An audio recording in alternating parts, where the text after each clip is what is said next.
அன்னைக்கு சரியா பிப்ரவரி 21, 2026 கடந்த வாரம் தான் உத்தரப்பிரதேசத்துல லக்னோல உள்ள ஆஷியானா பகுதியில் செக்டார் எல்லுல ஹவுஸ் நம்பர் 91 என்ற ஒரு லக்ஸரியான வீடு ஒன்று இருக்கு. இந்த வீட்டை பத்தி சொல்லணும்னா 4 ஸ்டோரி இருக்கிற இந்த வீடு கிட்டத்தட்ட 25 கோடி ரூபாய் ஒருத்தர் இருக்குன்னு சொல்லப்படுது. அப்படிப்பட்ட இந்த லக்ஸரியான வீட்டில் தான் 3rd ஃப்ளோர்ல 50 வயது நேர்ந்த மன்வேந்திரா என்ற ஒரு பெரிய பிசினஸ்மேன் வாழ்ந்துகிட்டு இருக்காரு. இவர் கூட அவருடைய மகனான 20 வயது நேர்ந்த அக்ஷத்தும் 17 வயது நேர்ந்த கீர்த்தி என்ற ஒரு மகளும் இருக்காங்க. மேற்கொண்டு இந்த அக்ஷத் பக்கத்தில் இருக்கிற ஒரு பிரைவேட் காலேஜில் பிகாம் ஃபர்ஸ்ட் இயர் படிச்சுக்கிட்டு வராரு. அவருடைய மகளான கீர்த்தி 11th ஸ்டாண்டர்ட் படிச்சுக்கிட்டு வராங்க. பொருளாதார ரீதியாகவும் எந்த பிரச்சனையுமே இல்லாமல் நல்ல வசதி வாய்ப்போட தான் அவ்வளோ பெரிய லக்ஸரியான வீட்டுக்கு சொந்தக்காரரோட ஒரு நிம்மதியான லைஃபை இந்த மன்வேந்திரா வாழ்ந்துகிட்டு இருக்காரு. இந்த நேரத்தில் தான் பிப்ரவரி 21 அதே பில்டிங்ல 2nd ஃப்ளோர்ல வாழ்ந்துகிட்டு இருக்கிற இவருடைய தம்பியான ரகுக்கு என்ன நம்மளுடைய அண்ணனை நேத்திலிருந்து பார்க்கவே இல்லையா அப்படின்ற மாதிரி ஒரு சின்ன சந்தேகமும் ஒரு சலசலப்பும் அவருடைய மனசுக்குள்ள எழ ஆரம்பிச்சுது. இதனால நேரடியாவே அவரை போய் பார்த்துட்டு வந்துடலாம் அப்படின்னு சொல்லிட்டு 3rd ஃப்ளோருக்கு போயிருந்திருக்காரு. அந்த நேரத்துல மன்வேந்திராவுடைய மகன் டோரை திறக்கிறாரு. அப்போ எங்க அப்பாவுக்கு கால் பண்ணா கூட சுவிட்ச் ஆஃப்னு வருது, அப்படி எங்க தான் போயிருக்காரு அப்படின்னு சொல்லி கேட்கும்போது அப்பா முதல் நாள் காலையிலேயே 6:30 மணிக்கெல்லாம் டெல்லிக்கு கிளம்பி போயிட்டாங்க, இன்னைக்கு மதியம் வந்துருவான்னு சொன்னாங்க, என்னன்னு தெரியல, நானும் கால் பண்ணி பார்த்தா மொபைல் சுவிட்ச் ஆஃப் தான் வருது அப்படின்னு அந்த பையனும் அதே மாதிரி சொல்லியிருந்திருக்கான். இதனால ஒரு வித குழப்பத்தோடையே சரி மதியம் வரைக்கும் நம்ம பார்த்திருப்போம் அப்படின்ற மாதிரி நினைச்சுக்கிட்டு அந்த சகோதரர் அவருடைய வேலைகளை பார்க்க ஆரம்பிச்சாரு. பட் அதுக்கப்புறம் மதியம் நெருங்கினதுக்கு பிறகும் கூட மன்வேந்திரா வீடு சேரவே இல்லை. இதனால பதட்டமான மன்வேந்திராவுடைய மகனும் மகளும் அது கூட அவருடைய தம்பியும் என்ன பண்றதுன்னு தெரியாம அவங்களுடைய ரிலேட்டிவ்ஸ் அவர் பிசினஸ் பண்றதா சொல்லப்பட்ட இடங்கள் அப்படின்னு சொல்லிட்டு எல்லா இடங்களிலுமே போய் தேடி பார்க்கறாங்க. அதே சமயம் கடைசியா அவர் எங்க வந்தாரு, யார்கிட்ட பேசினாரு அப்படின்ற மாதிரி ஓனாவே இது எல்லாத்தையுமே விசாரிக்க ஆரம்பிச்சிட்டாங்க. பட் எங்க தேடினாலும் தொடர்ந்து அவருக்கு கால் பண்ணி பார்த்தாலும் அவர் எங்க இருக்காரு எங்க போனாரு அப்படின்ற எந்த ஒரு விஷயத்தையுமே அவங்களால அன்னைக்கு கண்டே பிடிக்க முடியல.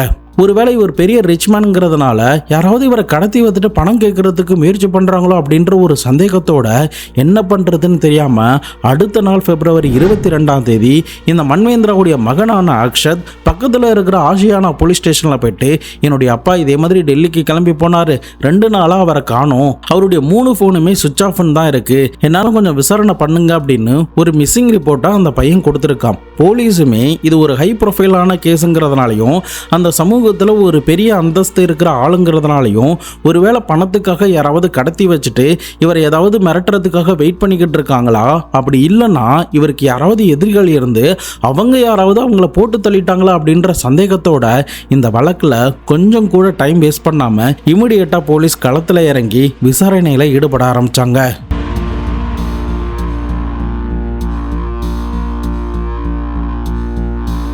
அன்னைக்கு மன்வேந்திரா அப்படி எங்க தான் போனாரு, என்னதான் ஆனாரு, மன்வேந்திராவை போலீஸ் அதிகாரிகள் கண்டுபிடிச்சாங்களா இல்லையா? தற்போதைக்கு வட இந்தியாவையே ஒரு உலுக்கிக்கிட்டு இருக்கிற ஒரு கொடூரமான ஒரு மர்மமான சம்பவத்தை பத்தி தான் இன்னைக்கான வீடியோவில் நம்ம பார்க்க போறோம். வீடியோவை எங்கேயுமே ஸ்கிப் பண்ணாம தொடர்ந்து பார்த்துக்கிட்டு வாங்க. நான் உங்கள் Babu Shankar, welcome to Babu Shankar files.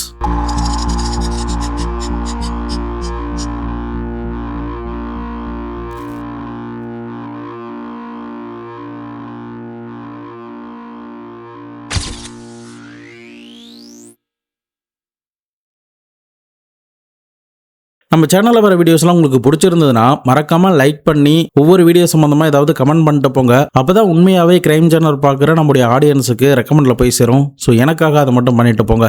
Subscribe பண்ணாமல் யாராவது இருந்தீங்கன்னா மறக்காமல் சப்ஸ்கிரைப் பண்ணி பாருங்கள்.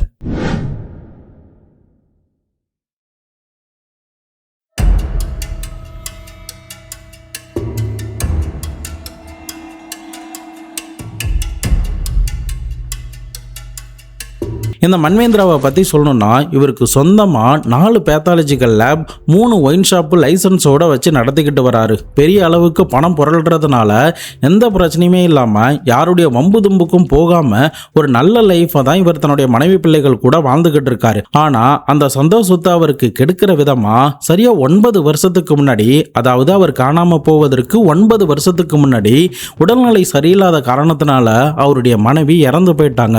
அதில் உடஞ்சு போன அந்த மனுஷன் மீண்டு வர முடியாம தன்னுடைய பிள்ளைகளை அவரே வளர்க்க ஆரம்பிச்சாரு. எங்க ஒருவேளை 2வது திருமணம் பண்ணிக்கிட்டா அவங்க மூலியமா உண்மையான பாசம் தன்னுடைய பிள்ளைகளுக்கு கிடைக்காம போயிடுமோ, அந்த 2வது தாய் இவங்களை ஏதாவது சித்திரவதை பண்ணிடுவாங்களோ அப்படின்ற காரணத்துக்காக அடுத்து எந்தவித மேரேஜுமே பண்ணிக்காம தன்னுடைய பிள்ளைகளை நல்ல விதமா வளர்க்கறது, அவங்கள நல்ல ஸ்கூல்ல படிக்க வைக்கிறது, தன்னுடைய பிசினஸ்மே அடுத்த கட்ட லெவலுக்கு எடுத்துட்டு போறது அப்படின்னு சொல்லிட்டு எந்த பிரச்சனையும் இல்லாம ஃபுல் ஃபோக்கஸ்டா இதை மட்டும்தான் பார்த்துக்கிட்டே இருந்தாரு. இந்த நேரத்துல தான் அவருடைய லைஃப்ல அந்த ஒரு நாளும் எட்டி பார்க்க ஆரம்பிச்சு மர்மமான முறையில பிப்ரவரி 20ஆம் தேதிக்கு மேல அவர் காணாம போயிருந்திருக்காரு.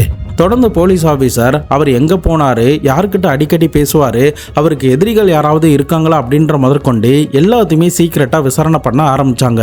இன்னொரு பக்கம் அவருடைய 3 மொபைல் போன் நம்பரையுமே எடுத்து கண்ட்ரோல் ரூமுக்கு அனுப்பி அதை செக் பண்ண சொல்லியிருக்காங்க. கடைசியா எங்கெங்க டிராவல் பண்ணியிருக்காரு, அவருடைய மொபைல் சிக்னல் எந்த இடத்துல எந்த நேரத்தில் சுவிட்ச் ஆஃப் செய்யப்பட்டிருக்கு அப்படின்ற முதற்கொண்டு எல்லாத்தையுமே செக் பண்ண ஒரு ஆர்டரை போட்டிருந்திருக்காங்க. அதே சமயம் அந்த வீட்டுக்கு வெளியில இருக்கிற சிசிடிவியை செக் பண்ணி பார்க்கும்போது சரியா முதல் நாள் பிப்ரவரி 19ஆம் தேதி ஒரு கல்யாணத்தை அட்டன் பண்ணிட்டு நள்ளிரவு 1 மணிக்கு வீட்டுக்குள்ள என்ட்ரி ஆயிருந்திருக்காரு. ஆனா அதுக்கப்புறம் அவர் வீட்டை விட்டு வெளியில போன மாதிரியான எந்த ஒரு காட்சிகளும் அதுல பதிவாகவே இல்லை. மற்றபடி அந்த வீட்டுக்குள்ள இருந்தவங்களுடைய ஆக்டிவிட்டிஸ் எல்லாமே அப்படியே தான் இருக்கு. அவருடைய பையன் காலேஜ் போறான், அவங்களுடைய மகள் ஸ்கூலுக்கு போறாங்க, ஃபர்ஸ்ட் ஃப்ளோர்ல வாடகைக்கு தங்கி இருக்கிற ஆட்கள் வெளியில வந்துட்டு போறாங்க, செகண்ட் ஃப்ளோர்ல தங்கி இருக்கிற அவருடைய தம்பி கூட வெளியில வந்துட்டு போறாரு. ஆனா 3rd ஃப்ளோர்ல தங்கி இருந்த அந்த மன்வேந்திரா மட்டும் அடுத்த நாளுக்கு அப்புறம் அவர் வெளியிலேயே வரல அப்படிங்கிறது தெரிய வர ஆரம்பிச்சது. இதனால போலீஸ் அதிகாரிகளுக்கு இதுல ஏதோ ஒரு தில்லுமுள்ளு நடந்திருக்குமோ அப்படின்ற ஒரு சந்தேகம் மன்வேந்திராவுடைய தம்பி மேலையும் மன்வேந்திராவுடைய மகன் மேலையும் எழ ஆரம்பிச்சது.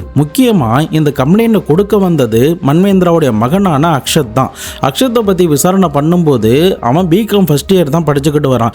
எதுக்காக 20-21 வயசுல ஃபர்ஸ்ட் இயர் படிக்கணும் அப்படின்னு சொல்லி விசாரணை பண்ணும்போது தான் 2 வருஷம் வரைக்கும் நீட் எக்ஸாமுக்காக ப்ரிப்பேர் பண்ணியிருக்கான். அதுல ஃபெயில்ட் ஆயிட்டதுனால இவன் பிகாம் கோர்ஸ் எடுத்து தற்சமயம் படிச்சுக்கிட்டு வரான் அப்படிங்கிறதும் தெரிய வர ஆரம்பிச்சது.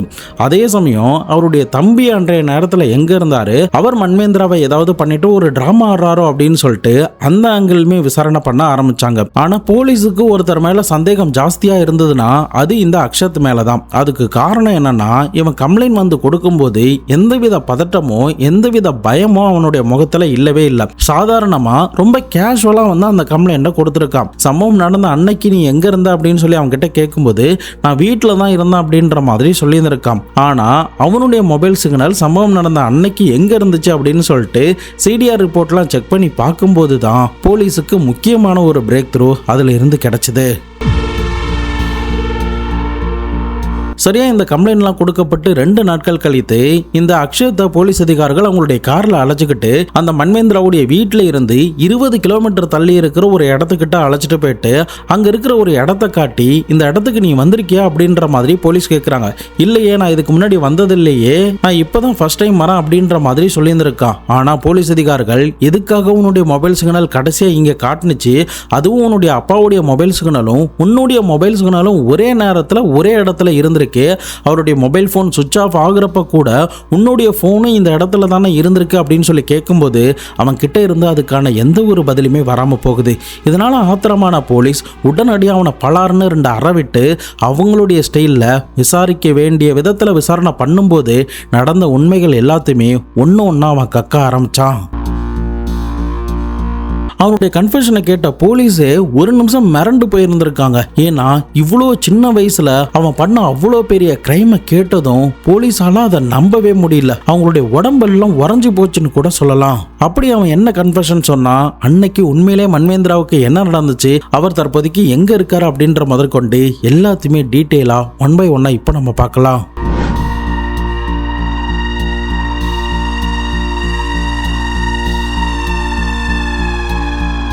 தன்னுடைய மனைவி இறந்ததுக்கு பிறகு இவரே தான் முழுக்க முழுக்க தன்னுடைய பிள்ளைகளை வளர்க்க ஆரம்பிச்சாரு. அதுவும் காலை நேரத்தில் பிள்ளைகளை ஸ்கூல் அனுப்புற வரைக்கும் இருப்பாரே தவிர இரவு நேரத்தில் தான் தன்னுடைய பிசினஸ்லாம் முடிச்சுட்டு ரிட்டர்ன் வீட்டுக்கே வந்திருக்காரு. இதனால அந்த குழந்தைகளுக்கு உண்மையான அம்மா பாசம் கடைசி வரைக்குமே கிடைக்காம போயிருந்திருக்கு. பட் இதை பத்தி அவருக்கு காலப்போக்கில் புரிஞ்சுதா இல்லையான்னு தெரியல. ஆனாலுமே அடுத்ததா அவர் எந்த மேரேஜும் பண்ணிக்காம தொடர்ந்து தன்னுடைய பிசினஸ்லயும் குழந்தைகளுடைய வளர்ப்புலையும் தான் கான்சென்ட்ரேஷன் பண்ணிக்கிட்டே இருந்தாரு. ஸோ இப்படி எல்லாமே நல்ல விதமா போய்கிட்டு இருந்த நேரத்துல தான் தன்னுடைய மகனை எப்படியாவது டாக்டர் ஆக்கணும், அவனை ஒரு நல்ல நிலைமைக்கு கொண்டு வரணும், அவனாவே அவன் சொந்த காலில் நிற்கணும், அவனுக்குன்னு ஒரு ஃப்ரெண்ட் சர்க்கிள் உருவாகணும், அவன் இந்த ஊரை விட்டு வெளியில போகணும் அப்படின்ற மாதிரி யோசிக்க ஆரம்பிச்சாரு. அதுக்கு காரணம் என்னன்னா இவர் பண்ற அந்த பிசினஸ் தான். முக்கியமா பேத்தாலஜி லேப் ஒரு பக்கம் பிசினஸ் நல்லா போயிட்டு இருந்தாலும் இந்த ஒயின் ஷாப் பிசினஸ் தான் அவருக்கு பயங்கரமா கை கொடுக்க ஆரம்பிச்சது. ஒருவேளை தன்னுடைய மகன் இந்த ஊர்லயே இருந்து படிக்க ஆரம்பிச்சாலும் சரி, அப்படி இல்லைன்னா நாளை பின்ன இந்த பிசினஸை எடுத்துக்கிட்டாலும் சரி, அவனுடைய நண்பர்கள் அவனை எப்படியும் தவறான பாதைக்கு கொண்டு போறதுக்கு நிறைய சான்ஸ் இருக்கு. நம்முடைய ஃப்ரெண்டு கடை தானே அப்படின்னு சொல்லிட்டு நிறைய பேர் ஃப்ரீயாவே வாங்கிட்டு போயிட்டு அவன் கூடயே சேர்ந்து ஒன்னா சரக்கடிச்சு அவன் கெட்டு போகிறதுக்கு நிறைய சான்ஸ் இருக்கு. அதனால அவனை இந்த ஊரை விட்டு வெளில அனுப்பிச்சு அவனை ஒரு டாக்டராக்கி பார்க்கணும் அப்படிங்கிறது தான் இந்த மன்வேந்திராவுடைய ஒரு பெரிய ஆசையா இருந்துச்சு. பட் மறுபக்கம் அக்ஷத்துக்கு மேற்கொண்டு படிக்கிறதுக்கு எந்த விதத்திலுமே உடன்பாடே இல்லை. அப்பா வச்சிருக்கிற அந்த பேத்தாலஜி லேபை க்ளோஸ் பண்ணிட்டு ஒரு ரெஸ்டாரண்ட் ஓபன் பண்ணி அப்பாவுடைய பிசினஸ் எல்லாத்தையும் எடுத்துக்கணும் அப்படிங்கிறது தான் இவனுடைய மைண்ட்ல இருந்த ஒரு ஆசை. ஆனா அது எல்லாத்துக்குமே இந்த மன்வேந்திரா மறுப்பு தான் தெரிவிச்சாரு. நீ உன்னுடைய சொந்த காலில் நிக்கணும், உனக்குன்னு ஒரு சர்க்கிள் உருவாக்கணும், நீ இங்கிருந்து முதல்ல கிளம்பணும் அப்படின்ற மாதிரி தான் சொல்லிக்கிட்டே இருந்தாரு. பட் ஒரு கட்டத்தில் அப்பா மகன் ரெண்டு பேருக்கும் பயங்கரமான ஆர்கியூமெண்ட் இது ரிலேட்டடாகவே ஏற்பட ஆரம்பிச்சுது. இங்க இருந்து தான் முழுக்க முழுக்க அந்த பையன் தன்னுடைய அப்பாவை வெறுக்கவே ஸ்டார்ட் பண்ணிட்டான். ஸோ நாளை பின்ன இந்த விஷயம் ரிப்பீட்டடாக ஆகும்போது ஒரு கட்டத்தில் எனக்கு இங்கே இருக்கவே பிடிக்கல அப்படின்னு சொல்லிட்டு 6 பக்கம் லெட்டர் எழுதி வச்சுட்டு இவன் அந்த ஊரை காலி பண்ணிட்டு வெளியூருக்கு ஓடி போயிருந்திருக்கான். ஆனால் எங்கே போனால் என்ன ஆனால் எந்த இடத்துல தங்கியிருக்கான் அப்படின்ற எதையுமே அவரால் கண்டே பிடிக்க முடியல. மேற்கொண்டு அவன் தங்குவதற்கு காசுலாம் என்ன பண்ண போகிறான் அப்படின்ற மாதிரி ஒரு பக்கம் அந்த அப்பா யோசிச்சு பதட்டமடைஞ்சு எப்படியாவது தன்னுடைய மகனை மீட்டெடுத்தா போதும், அவனுடைய ஆசைப்படி அவன் இருக்கட்டும் அப்படின்ற மாதிரி சொல்லி அவனுடைய நண்பர்கள் கிட்ட போயிட்டு விசாரிக்க ஆரம்பிச்சாரு. எந்தவித போலீஸ் கம்ப்ளைண்ட்டுமே கொடுக்காம அவனுடைய நண்பர்கள் கிட்ட போய் விசாரிக்க ஆரம்பிச்சாரு. பட் அந்த நேரத்தில் எங்களுக்கு அவன் எங்க போனான்லாம் தெரியாதுப்பா, அவங்ககிட்ட போனும் கிடையாது அப்படின்னு சொல்றாங்க. ஆனா உடனடியா மன்வேந்திரா என்ன சொல்றாருன்னா, நீங்க இப்ப சொல்லலைன்னா கண்டிப்பா உங்களை பத்தி நான் போலீஸ்ல போய் சொல்லிடுவேன், அவங்க உங்களை விசாரிப்பாங்க, அப்ப நீ சொல்லி தானே ஆகணும் அப்படின்ற மாதிரி மிரட்ட ஆரம்பிச்சிட்டாரு. இதனால அந்த நண்பர்களும் வேற வழி இல்லாம அவன் கான்பூர்ல ஒரு வீட்டில் தான் இருக்கான் அப்படின்ற மாதிரி அட்ரஸுமே கொடுத்து அவன் யார் வீட்டில் தங்கியிருக்கானோ அவங்களுடைய ஃபோன் நம்பரையுமே கொடுத்துட்டாங்க. அதன் பிறகுதான் தன்னுடைய மகனையே கான்பூர்ல இருந்து பின்னாடி மீட்டெடுத்துட்டு வராரு. பட் இதுல ஒரு ட்விஸ்ட் என்னன்னா, அந்த பையன் அந்த வீட்டில் இருந்து சில பணத்தையும் சில நகைகளையும் திருடிட்டு போய் தான் அந்த வீட்டில் போய் தஞ்சம் புகுந்திருக்கான். அதுக்கப்புறம் கூட இந்த பையன் 2 முறை நீட் எக்ஸாமுக்கு ட்ரை பண்றான், அதுல ஃபெயில் ஆயிட்டான். ஆனா இவன் பண்ற எந்த வேலைகளுமே பிடிக்கவே இல்லை. ஒருவேளை மறுபடியும் ஓடி போயிடுவானோ அப்படின்னு சொல்லிட்டு உன் விருப்பப்படி நீ என்ன வேணாலும் பண்ணிக்கோ அப்படின்னு சொல்லியிருந்திருக்காரு. அதன் அடிப்படையில தான் இவன் பிகாம் ஃபர்ஸ்ட் இயர் போயிட்டு ஒரு காலேஜில் ஜாயின் பண்ணியிருந்திருக்கான். அந்த நேரத்தில் அவனுக்குன்னு ஒரு கார் கொடுக்கப்பட்டிருந்திருக்கு.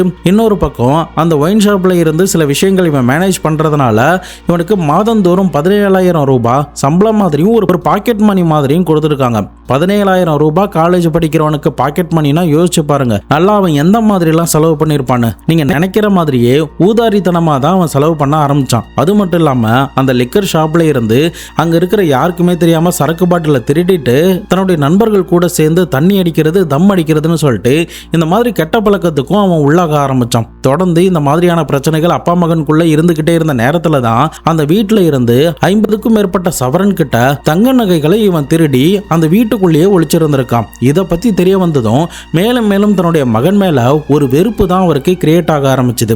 ஃபைனலி அந்த சம்பவம் நடக்க போற அன்னைக்கு கூட பிப்ரவரி 19ஆம் தேதி தன்னுடைய பிசினஸ் வேலைகள்லாம் முடிச்சுட்டு பக்கத்து ஏரியாவில் ஒரு மேரேஜுமே முடிச்சுட்டு நள்ளிரவு 1 மணிக்கு தான் வீடு திரும்பி இருக்காரு.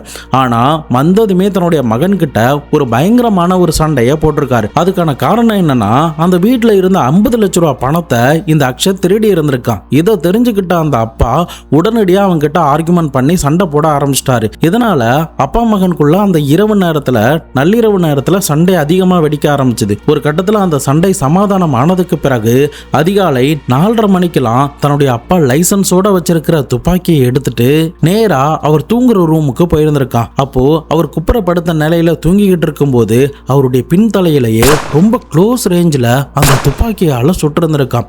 துப்பாக்கி சத்தம் கூட வெளியில இருக்கிற எல்லாருக்குமே கேட்டிருந்திருக்கு. இன்னொரு பக்கம் அதே வீட்டில் பெட்ல அவனுடைய தங்கையுமே தூங்கிட்டு இருக்காங்க. துப்பாக்கி சத்தம் கேட்டதும் அவங்க எழுந்து வெளில வந்து பார்க்கும்போது தான் அந்த பொண்ணுடைய அப்பா ரத்த வெள்ளத்துல அந்த வீட்டில் இறந்து கிடக்குறாங்க. அதே சமயம் இவன் துப்பாக்கியை காட்டி தன்னுடைய தங்கச்சி கிட்ட, இதை பத்தி நீ வெளியில யார்கிட்டயாவது சொன்ன உன்னையும் இதே மாதிரி கொலை பண்ணிடுவான் அப்படின்னு மிரட்ட ஆரம்பிச்சிட்டான். இன்னொரு பக்கம் அது அதிகாலை நேரங்கிறதுனாலையும் விடிய போகுதுங்கிறதுனால அவசர அவசரமா ஒரு பெட்ஷீட்டால போத்தி தரதரன்னு இழுத்தபடியே படிக்கட்டு வழியா கிரவுண்ட் ஃப்ளோர்ல இருக்க ஒரு காலி ரூம்ல போட்டுட்டு அதை லாக் பண்ணிட்டு மறுபடியுமே வீட்டுக்கு வந்திருக்கான். அதே சமயம் அந்த பெட் எல்லாத்தையுமே கிளீன் பண்ணிட்டு தன்னுடைய தங்கச்சிய மறுபடியுமே மிரட்டி இருந்திருக்கான். 17 வயது இருந்த அந்த சின்ன பொண்ணு என்ன பண்ணும், பயத்துல அந்த பொண்ணு வாயவே திறக்கல. என்னதான் கீர்த்தி அடுத்தடுத்த நாட்கள்ல பக்கத்து வீட்டுக்கு போயிருந்தாலும் சரி, ஏன் எக்ஸாம் எழுத போயிட்டு வந்திருந்தாலும் சரி, இதை பத்தி வெளியில யாருக்கிட்டையுமே அவங்க மூச்சே விடல. அந்த அளவுக்கு அவங்க பயத்திலையும் இவன் தன்னை ஏதாவது பண்ணிடுவானோ அப்படின்ற ஒரு பதட்டத்திலையும் இருந்தாங்கன்னு கூட சொல்லலாம். இன்னொரு பக்கம் அந்த ரூம்ல ஒரு ப்ளூ ட்ரம் இருந்ததுனால அதுக்குள்ள இவருடைய சடலத்தை போட்டு வச்சுட்டு எங்கேயாவது டிஸ்போஸ் பண்ணிடலாம் அப்படிங்கிறது தான் இவனுடைய பிளானா இருந்திருக்கு. இவனுடைய பிளான் எல்லாமே இவனுக்கு எங்கிருந்து கிடைச்சதுன்னா, ஏற்கனவே போன வருஷத்துல பாத்தீங்கன்னா சோனம் மற்றும் முஸ்கான் என்ற ஒரு ஜோடி நேவியில வேலை பார்த்துக்கிட்டு இருந்தா தன்னுடைய கணவரை கொலை பண்ணி எப்படி ப்ளூ ட்ரம்ல அடைச்சிருப்பாங்களோ அதை பார்த்து இன்ஸ்பயர் ஆகி தன்னுடைய அப்பாவையுமே இதே மாதிரி அந்த ப்ளூ ட்ரம்ல போட்டு அவரை எங்கேயாவது டிஸ்போஸ் பண்ணிடலாம் அப்படிங்கிறது தான் வெறும் 20 வயது இருந்த அந்த அக்ஷத்தோடைய பிளானா இருந்திருக்கு. அதன் அடிப்படையில ஒரு பெரிய ரம்பெல்லாம் வாங்கிட்டு வந்து தன்னுடைய அப்பாவுடைய தலை தனியா, கால் தனியா, கை தனியா எல்லாத்தையுமே துண்டு துண்டா வெட்டி அதை ஒரு ஸ்லீப்பிங் பேக்குள்ள போட்டு அப்படியே ட்ரம்குள்ள போட்டு மூடி இருந்திருக்கான். அதுக்கப்புறம் கூட ஒரு 5 லிட்டருக்கு ஆசிட் வாங்கிட்டு வந்திருக்கான், பெட்ரோல் வாங்கிட்டு வந்திருக்கான். அதே சமயம் சில பிளாக் கலர் கேரி பேக்லாம் வாங்கிட்டு வந்திருக்கான். பட் இதுக்கப்புறம் என்ன பண்றதுன்னு தெரியாம யோசிச்சுக்கிட்டே இருந்த நேரத்துல தான் துண்டு துண்டா ஒரு 65 பீஸ் மாதிரி வெட்டி அந்த ட்ரம்முக்குள்ளேயே வச்சு பெட்ரோலை ஊத்தி கொளுத்திடலாம் அப்படின்ற மாதிரி பிளான் பண்ண ஆரம்பிச்சான். ஆனா அது ரொம்ப ரிஸ்க்குங்கிறதுனால கொஞ்சம் கொஞ்சமா சில பாகங்களை மட்டும் எடுத்துட்டு வந்து இங்கே இருந்து 20 கிலோமீட்டர் தூரம் இருக்கிற ஒரு இடத்துக்கு போயிட்டு வெவ்வேறு இடங்கள்ல தூக்கி போட்டிருக்கான். அட் த சேம் டைம் இவனுடைய அப்பாவுடைய 3 மொபைல் போனுமே சுவிட்ச் ஆஃப் பண்ணிட்டு வேற ஒரு இடத்துல அதே மாதிரி தூக்கி போட்டுட்டான். இதே மாதிரி ஒவ்வொரு நாட்களா அடுத்தடுத்த நாட்கள்ல இவன் தூக்கி போட்டுட்டு இருந்திருக்கான். அந்த நேரத்துல தான் அவனுடைய சித்தப்பாவோ பெரியப்பாவோ எங்க மன்மேந்திராவை காணோம் அப்படின்ற மாதிரி அவங்க கிட்ட கொஸ்டின் கேட்க ஆரம்பிக்கிறாங்க. அப்போ டெல்லிக்கு போயிட்டாரு, ஏதோ ஒரு வேலை விஷயமா போயிருக்காரு அப்படின்ற மாதிரி மழுப்பியிருக்கான். அதுக்கப்புறம் காணாம போயிட்டாங்க அப்படின்னு தெரிஞ்சதுக்கு பிறகு எதுவுமே தெரியாத மாதிரி அவங்க கூடயே சேர்ந்து தேடி போலீஸ் கிட்ட கம்ப்ளைண்ட் கூட கொடுத்திருக்காங்க. அந்த குடும்பத்தில் இருந்த எல்லாருமே கடைசி வரைக்குமே போலீஸ் வந்து இவன் தான் கொலையாளி அப்படிங்கிறத கண்டுபிடிக்கிறதுக்கு வரைக்குமே அவன் இப்படிப்பட்ட ஒரு கொடூரத்தை பண்ணியிருக்க மாட்டான், அவன் தன்னுடைய அப்பாவை எதுவும் பண்ணியிருக்க மாட்டான் அப்படின்னு தான் நம்பினாங்க. சேம் டைம் அக்கம் பக்கத்தில் இருந்த ஆட்கள் கிட்ட உங்களுக்கு அந்த துப்பாக்கி வெடிக்கிற சத்தம் கேட்கலையா அப்படின்ற மாதிரி கேட்டப்போ, சார் முதல் நாள் வந்து கல்யாணம் ஒரு இடத்துல நடந்துகிட்டு இருந்ததுனால வெடிலாம் அங்கங்க வெடிச்சுக்கிட்டு இருந்துச்சு, அதனால ஒரு வேளை வெடி தான் எங்கேயோ வெடிக்கிறாங்க போல அப்படின்னு நினைச்சு நாங்க அதை பத்தி பெருசா கண்டுக்கல அப்படின்ற மாதிரி சொல்லிட்டாங்க. அது கூட இந்த அக்ஷத் வந்து எதுவுமே தெரியாத மாதிரி ரொம்ப கேஷுவலா தான் அடுத்தடுத்த நாட்கள்ல இருந்தான் அப்படின்ற மாதிரி அக்கம் பக்கத்துல இருந்தவங்க எல்லாருமே போலீஸ் கிட்ட சொல்லி இருந்திருக்காங்க. தொடர்ந்து போலீஸ் அதிகாரிகள் இவங்க கிட்ட இருந்த வாக்குமூலம் பெற்றதுக்கு பிறகு எந்தெந்த இடத்துலலாம் அந்த பாகங்களை தூக்கி போட்டானோ அதை ரெக்கவர் பண்றதுக்கு முடிஞ்ச அளவுக்கு போராடிக்கிட்டு இருக்காங்க. தற்போதைக்கு வரைக்கும் தலை எதுவுமே கிடைக்கல அப்படின்னு சொல்லப்படுது. அதே சமயம் இவனை கோர்ட்ல ஆஜர் பண்ணி தற்போதைக்கு சிறையிலுமே அடைச்சிருக்காங்க. இன்னொரு பக்கம் இவனுடைய தங்கையான கீர்த்தி கிட்டயுமே தற்போதைக்கு விசாரணையில ஈடுபட்டுக்கிட்டு இருக்காங்க. அடுத்தடுத்து என்னென்ன தகவல்கள் வரப்போகுது, இவனுக்கு என்ன தண்டனை கிடைக்க போகுது அப்படிங்கறத எல்லாத்தையுமே நாம பொறுத்து இருந்து தான் பார்த்தாகணும். மன்மேந்திரா அவருடைய வேலையில் அவருடைய பிஸ்னஸில் ரொம்ப பிஸியாக இருந்துட்டதுனால தன்னுடைய மகன் என்ன மாதிரியான மனநிலையில் இருக்கான், தன்னுடைய மகள் என்ன மாதிரியான மனநிலையில் இருக்கா, அவங்க என்னென்ன விருப்பப்படுறாங்க, என்னென்ன தவறு பண்ணுறாங்க அப்படிங்கிறத அவரால் ஃபுல் ஃபோக்கஸ்டாக பண்ணவே முடியல. அந்த ஒரு தாயோடைய பாசம் கட்டானதுக்கு பிறகு இந்த குழந்தைகள் 2 பேரும் முக்கியமாக இந்த அக்ஷத் வந்து சில தவறுகள்லாம் பண்ண ஆரம்பிச்சிட்டான். ஒருவேளை வீட்டில் ஆள் இருந்தாங்கன்னா தட்டி கேட்கறதுக்கு ஆள் இருந்துக்கிட்டே இருப்பாங்க.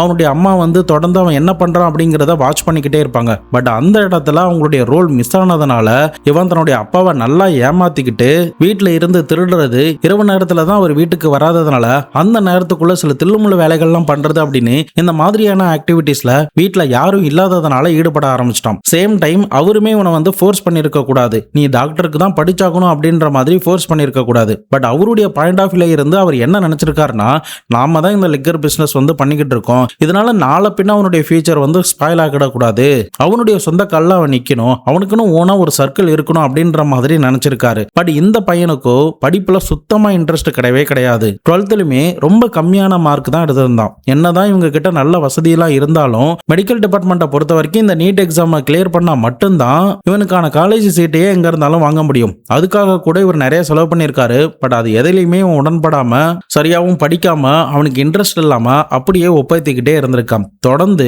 அப்பா மகன் 2 பேருக்குள்ளேயும் இருக்கிற கான்வர்சேஷனும் ஒரு வெறுப்பும் அதிகரிச்சுக்கிட்டே தான் இருந்திருக்கு. இன்னொரு பக்கம் தன்னுடைய மகன் கெட்டக்கூடாதுங்கிறதுக்காக தான் அவர் சில கண்டிப்புகள்லாம் பண்ணியிருக்காரு. பட் அந்த வயசுல அவன் அதை எதையுமே புரிஞ்சுக்காம தன்னுடைய அப்பாவை போட்டு தள்ளிடணும் அப்படின்ற ஒரு எண்ணத்தை 1 வருஷத்துக்கு முன்னாடியே வளர்த்துக்கிட்டு வந்ததாகவும் சொல்லப்படுது. அட் த சேம் டைம் அப்பப்போ நிறைய திருட்டு வேலைகள்ல கூட ஈடுபட ஆரம்பிச்சான். அவருக்கே தெரியாம நிறைய காசெல்லாம் திருடுவானா. அவங்களுடைய லிக்கர் ஷாப்லயா இருக்கட்டும், அவங்களுடைய அந்த பேத்தாலஜிக்கல் லேப்லயா இருக்கட்டும், இந்த மாதிரி அவங்க பிசினஸ் பண்ற இடத்துல கூட இவன் அங்கங்க திருடிக்கிட்டே தான் அவனுடைய தில்லுமுள்ளகளை பண்ணிக்கிட்டே வந்திருக்கான். ஒரு கட்டத்துல 50 லட்ச ரூபா கிட்ட ஒரு பல்க் அமௌண்ட் இவன் திருடிட்டதும் ஒரு பயங்கரமான ஒரு சண்டை அந்த நாள் இரவு ஏற்பட ஆரம்பிக்குது. இதுதான் சரியான நேரம் அப்படின்னு அவன் ஏற்கனவே இந்த மாதிரி ப்ளூ ட்ரம் கேஸ், இதை தவிர சில கிரைம் சீரியஸ்லாம் படிச்சிருந்ததுனால தன்னுடைய அப்பாவை போட்டு தள்ளிட்டான். மொத்த சொத்துமே நமக்கு தான், மொத்த பிசினஸுமே நமக்கு தான் அப்படின்னு ஒரு தவறான கால்குலேஷனை போட்டு அவ்வளவு நாள் தன்னுடைய பிள்ளைகளுக்காக எந்தவித மேரேஜும் பண்ணிக்காம தன்னுடைய வேலை மற்றும் தன்னுடைய பிள்ளைகளுக்காக வாழ்ந்த இந்த மன்வேந்திராவை தூங்கிட்டு இருக்கும் போதே அவர் ஏன் இறக்குறோம், எதுக்காக இறக்குறோம், யாரால நம்ம சாகுறோம் அப்படின்ற எதையுமே தெரிஞ்சுக்காமலே அன்னைக்கு அவருடைய உயிரை விட்டிருக்காரு. எப்பேற்பட்ட ஒரு சாவுன்னு பார்த்துக்கோங்க. எவ்வளவு பெரிய வசதி வாய்ப்பெல்லாம் இருந்தும் அவருடைய மரணம் எந்த மாதிரி நிகழ்ந்திருக்குன்னு பாருங்க. இந்த அக்ஷயத்தும் அவனுடைய சுயநலத்துக்காக தன்னுடைய சொந்த அப்பான்னு பார்க்காம கொலை பண்ணி இருந்திருக்கானா, அவனும் எந்த மாதிரியான மனநிலையில இருக்கான்னு பார்த்துக்கோங்க. இந்த மாதிரியான சைக்கோத்தனம் மாதிரி நம்முடைய பிள்ளைகளை நாளை பின்ன உருவாகாம இருக்கணும்னா நீங்க அவங்க கிட்ட உட்கார்ந்து பேசி அவங்க என்னென்ன தப்பு பண்றாங்க, யார் கூட எல்லாம் ஃப்ரெண்ட்ஷிப் வச்சிருக்காங்க, என்ன மாதிரி அவங்க ஃப்ரெண்ட்ஸ் கூட எல்லாம் டிஸ்கஸ் பண்றாங்க அப்படிங்கிறது தெரிஞ்சுக்கிறது ஒவ்வொரு பேரண்ட்ஸோடைய கடமைன்னு தான் நான் சொல்லுவேன். ஏன்னா அப்பதான் இந்த மாதிரியான அக்ஷத் மாதிரியான ஆட்கள் நாளை பின்ன உருவாகாம இருக்கிறதுக்கு அது ஒரு வழியை ஏற்படுத்தும். நம்ம பணக்காரனாகணும், மேலே வரணும், நம்ம நினைச்ச மாதிரி எல்லா விஷயத்தையும் பண்ணணும் அப்படின்னு நினைச்சா அதுக்காக நம்ம உழைக்கணுமே தவிர அடுத்தவர் உழைச்சி வச்சிருக்கிறத நம்ம எடுத்துக்கணும்னு நினைச்சா கடைசியில் அதை எதையுமே அடைய முடியாம நடு ரோட்டில் தான் நம்மளை கொண்டு நிற்க வைக்கும் அப்படிங்கிறதுக்கான ஒரு சின்ன எக்ஸாம்பிள் தான் இந்த அக்ஷத்தோடைய வழக்கு. நீங்க இந்த அக்ஷத் பத்தியும் அவன் பண்ண இந்த செயல்களை பத்தியும் அநியாயமா கொலை செய்யப்பட்ட அந்த மன்வேந்திராவை பத்தியும் நீங்க என்ன நினைக்கிறீங்க அப்படிங்கிறத மறக்காம கமெண்ட் பாக்ஸ்ல சொல்லிட்டு போங்க. இதை பத்தி உங்களுடைய நண்பர்களும் தெரிஞ்சுக்கணும்னு நினைச்சீங்கன்னா அவங்களுக்கு ஷேர் பண்ணி விடுங்க. நாளை மறுநாள் வேற ஒரு கிரைம் கேஸோட வேற ஒரு வீடியோவில் உங்களை வந்து சந்திக்கிறேன்.